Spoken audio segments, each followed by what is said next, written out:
So I was just given a vision or the presence of the word. I'm sitting here thinking about the fact that light workers have only been able to secure the under 1% that are going to be able to merge their higher consciousness and flesh selves. And um, and then the presence of the word came. The rest won't even know when the shift has happened. They won't even be aware of it. Like, we'll be looking for the sign of the crossing in the clouds, which is so crazy. I had that dream of looking for the sign of the crossing in the clouds, and there weren't very many of us. It wasn't throngs and crowds of people, but uh, and then I read in one of the texts, I don't know if it was the Sophia of Christ or what it was. I'd have to go back and read, but I typically haven't read a lot of these things because I just rely on the visions I'm given.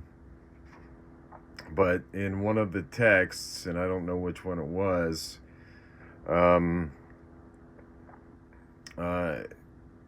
Jesus talks about the crossing. And I wish I could remember what he said. But it wasn't a complete scripture or whatever you want to call it. But jeez,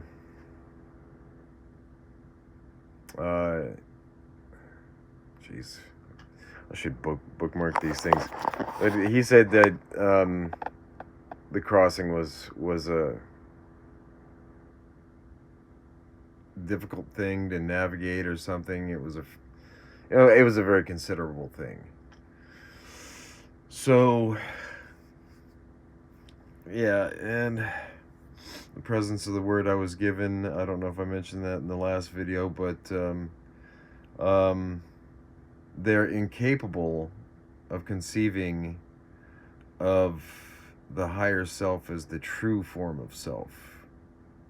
They can't get past the identification of the flesh consciousness. And so they have many lifetimes. And, there's nothing wrong with that. I mean, it means a whole lot of lifetimes of reliving the hells of this realm. But, and that's kind of what I think scriptures meant about hells, is because